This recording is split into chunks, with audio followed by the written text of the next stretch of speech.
अधिकतर लोग यही जानते हैं कि रावण सिर्फ भगवान श्री राम से हारा था, लेकिन यह सत्य नहीं है।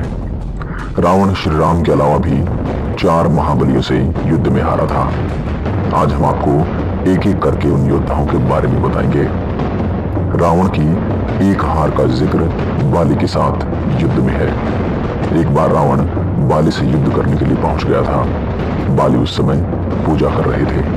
रावण बार बार बाली को ललकार रहा था, जिससे बाली की पूजा में बाधा उत्पन्न हो रही थी। जब रावण ने नहीं माना तो बाली ने उसे अपने बाजू में दबाकर 4 समुद्रों की परिक्रमा की थी।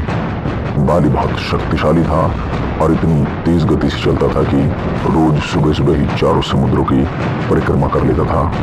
इस प्रकार परिक्रमा करने के बाद सूर्य को अर्घ्य अर्पित करता था। जब तक बाली ने परिक्रमा की और सूर्य को अर्घ्य अर्पित किया, तब तक रावण को अपने बाजू में दबाकर ही रखा।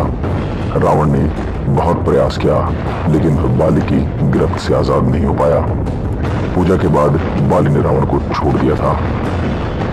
अब आते हैं दूसरे योद्धा पर, जिनका नाम है सहस्त्रबाहु। सहस्त्रबाहु अर्जुन के 1000 हाथ थे और इस वजह से उसका नाम सहस्त्रबाहु पड़ा था।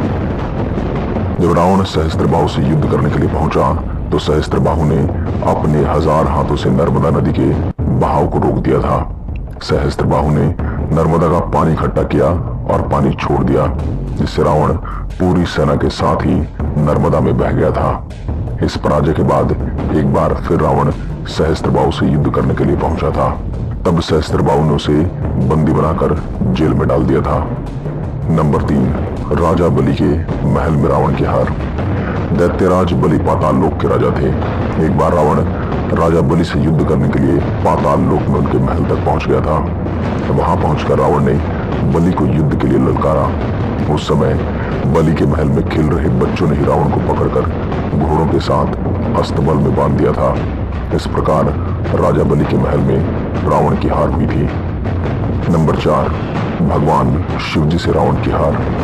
रावण बहुत शक्तिशाली था और उसे अपनी शक्ति पर बहुत ही ज्यादा घमंड था। रावण इस घमंड के नशे में शिवजी महाराज को हराने के लिए कैलाश पर्वत पर पहुंचा था। रावण ने शिवजी को युद्ध के लिए ललकारा, लेकिन महादेव तो ध्यान में लीन थे। रावण कैलाश पर्वत को उठाने लगा। तब शिवजी ने पैर के एक अंगूठे से कैलाश का भार बढ़ा दिया। इस भार को रावण नहीं उठा सका और उसका हाथ पर्वत के नीचे दब गया। बहुत प्रयत्न करने के बाद रावण अपना हाथ वहां से नहीं निकाल सका। तब रावण ने शिवजी को प्रसन्न करने के लिए उसी समय शिव तांडव स्त्रोत रच दिया। शिवजी स्रोत से बहुत प्रसन्न हो गए और उन्होंने रावण को मुक्त कर दिया।